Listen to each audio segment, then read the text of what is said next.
Check this out. Okay.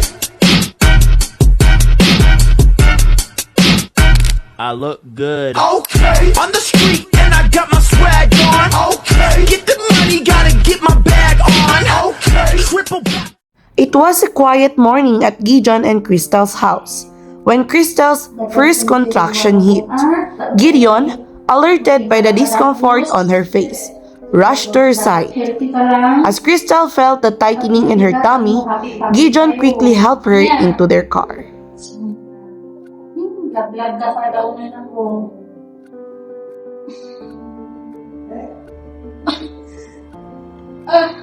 Lag pa yung bakit? Nakakailang sakit. Lag, labor ka saan? Bakit? Sige, gumaman ka pa yun. Punta na tayo sa hospital. Sige. Kaya mo naman na? Sige. With careful driving, they reached the hospital entrance, where Gideon urgently called for assistance. Midwife Bagto and Amagod rushed out, guiding Crystal into the facility. Tulong! Tulong! Adaga na!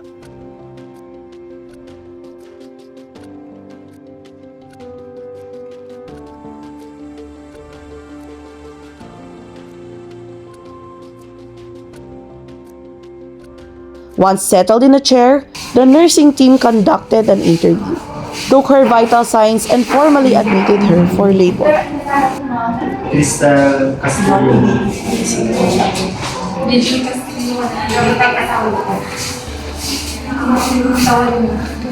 Binti mo naman.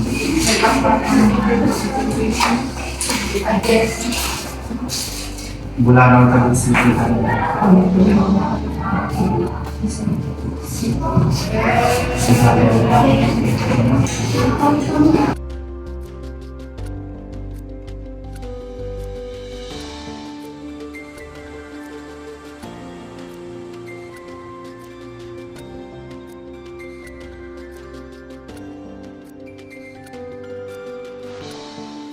Okay. Yan, ko rin si Carlo.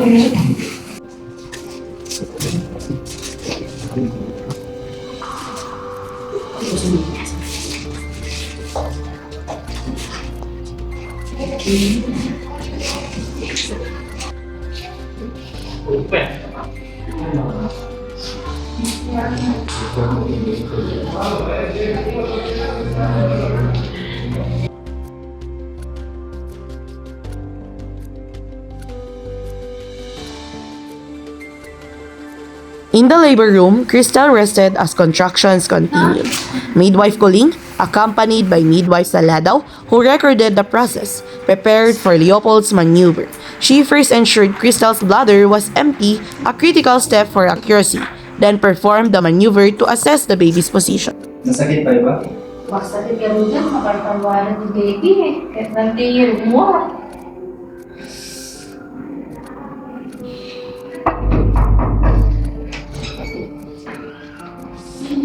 Good morning, ma'am. Kita ba ni Ma'am Cristel Castillo? Yes, yes ma'am. Sige, gawin ma'am. Kay Leopold's maneuver ko sila. Sige. Ma'am, nagpas ka ba nga umisbo? Yes ma'am, nagpasan tatay. Ay, sige, gawin tayo luwitan, ma'am.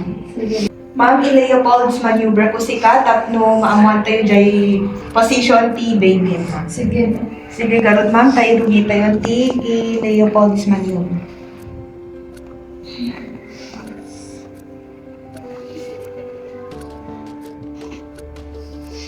Ma'am, mabaling nga ingatong data sapang tatno accurate na nag-anak. Sige, galud ma'am, ikamak data chan mo tatno i-pop de Leopold's maneuver.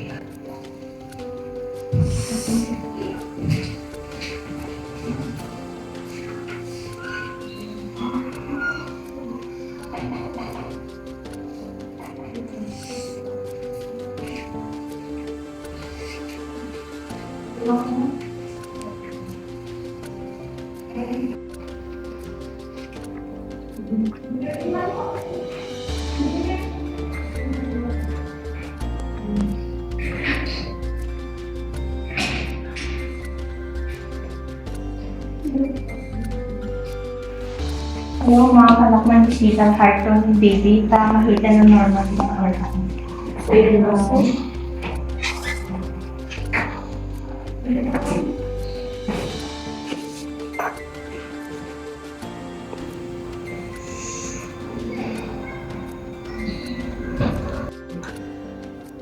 Hmm. 130, ma'am. As labor progressed, Crystal expressed intense pain, crying out, "It hurts!" Gideon stood by her side, comforting and supporting her. When she said, "I think it is really coming out," Gideon immediately summoned the nurses.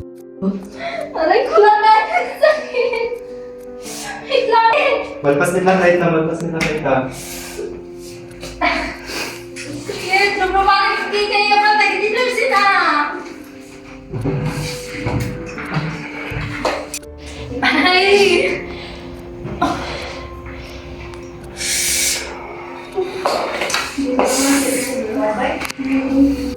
Crystal was moved to the delivery room, where the team maintained a sterile environment with gloves. Midwife Ebog conducted an internal examination, confirming she was 9 cm dilated, with Gideon encouraging her and Midwife Kumbawan coaching her. Crystal began pushing. Midwife Amagod assisted by preparing instrument, and Midwife Saladao continued recording the process.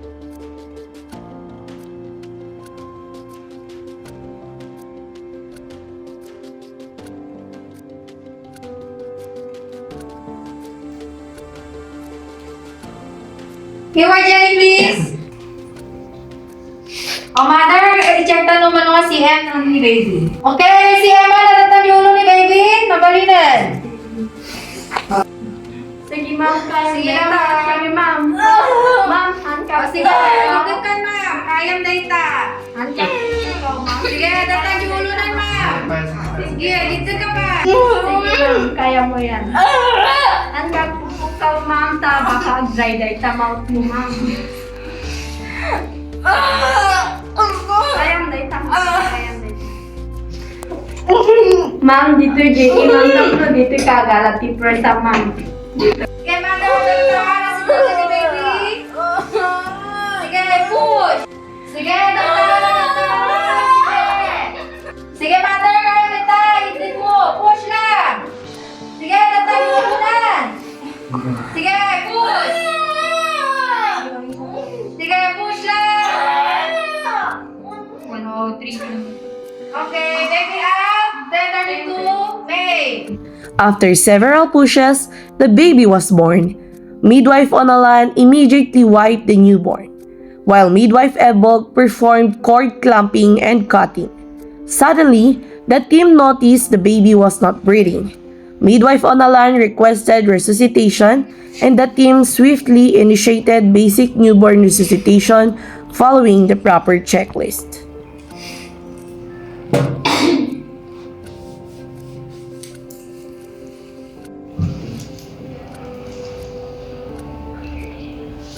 Gagawaan yun, tayo mga kailangan ng masaktan. Mother, kailangan may panangayapan ni baby with emergency kasi kailangan may panangayisaksyon suna kasi hanggang saglit. Sige ma'am, ngayon arami din ti amin tatlong mapalong dito baby niya. Well, mother, sige. Yari dito. Bigyan naman yan. Oh, may anak ni si baby. Hanggang di,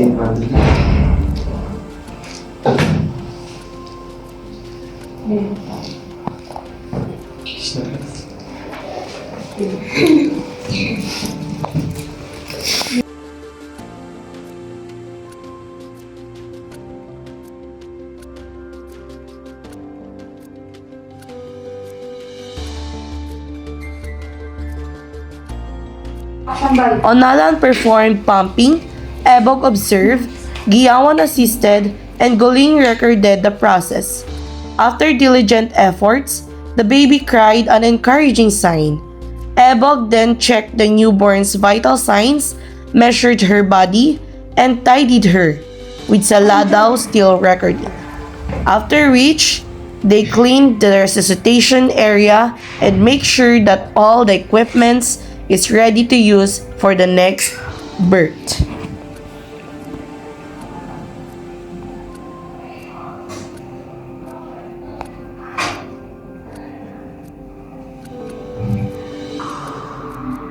Okay, atas.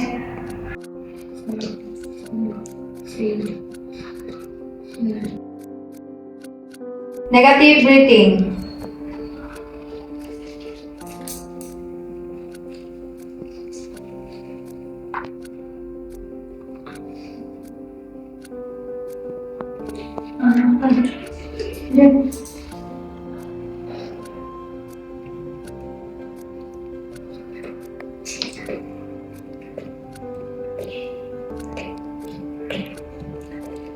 Negative breathing.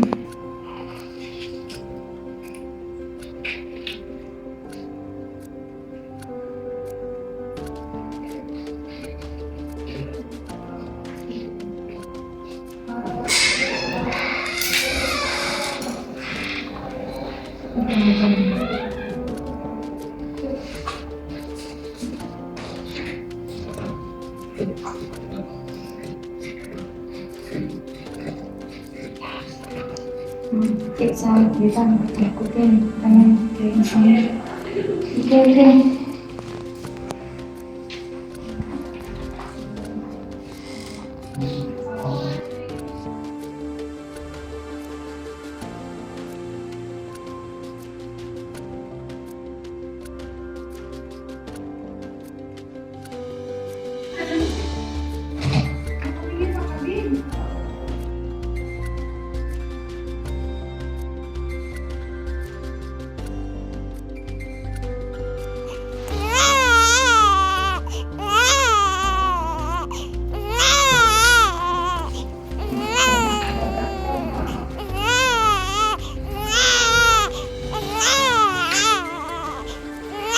Okay, positive.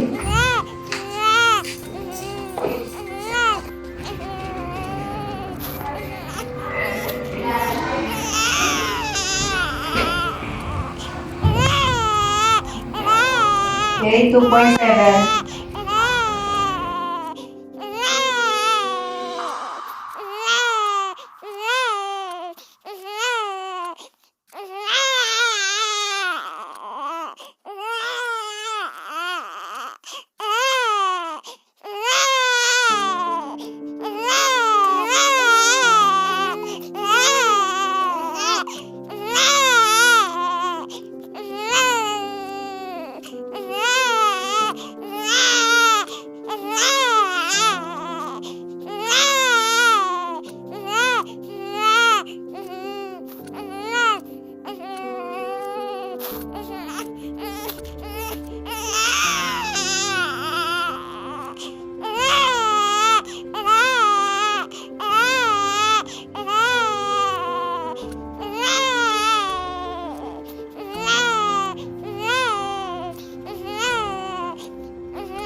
Midwife Bagto swaddled the baby and handed her to Gideon and Crystal, congratulating the couple. She advised Crystal on the importance of skin-to-skin contact and proper breastfeeding. The room filled with relief and joy as the new family began their next chapter together.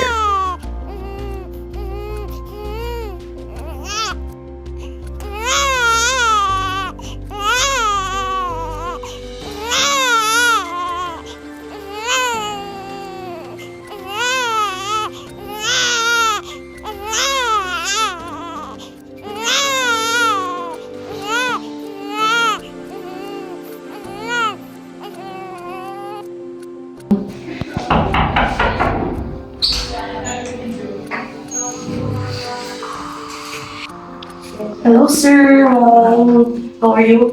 Sino ba sir yung service mayan? Okay, sir. Baby you. Naramit namin, sir, yung best me. Yung-check mo yung tiyawas na, breathing na, pulse rate na. And okay, as now, okay na kami. And normal. So, yeah, tatan, as of now, kailangan ni baby skin-to-skin contact ni mother. And breastfeeding mother, number one data. Diba, iwasan nga i-feed ka ni baby dahil artificial milk. Kasi your breastfeed at least 6 months, your breastfeed ni baby. Okay? So, mabalbalin ma'am, pasusuko mo ni baby. Itang naman ma'am, baka baliktad, as much as possible ma'am, kaya mo di ma'am, magpapakita pasusuko ni baby. Kaya ba ma'am? Sige ma'am, ta-supportaran mo. Okay, sige. Sige, tuwa ka muna sa hapon. Okay, then, baby, sir, tunod ko ni ma'am. Sige, dyan ka.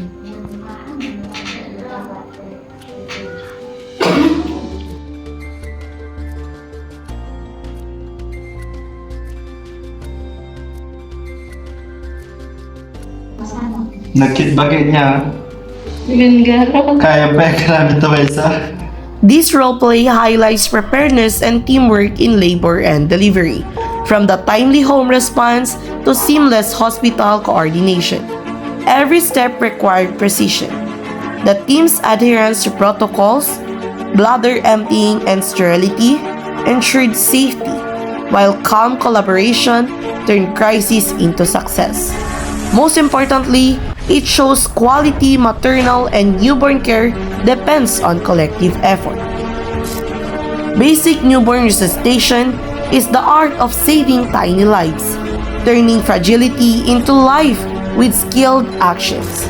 Mastery means reading a newborn's silent cry, following evidence-based steps, airway, breathing, circulation as a guide, and working as a harmonious team. It adapts to limited resources and extends to swaddling, connection, and nurture. As this story shows, it's not just technical skill, it's the power to turn a quiet start into a symphony of life.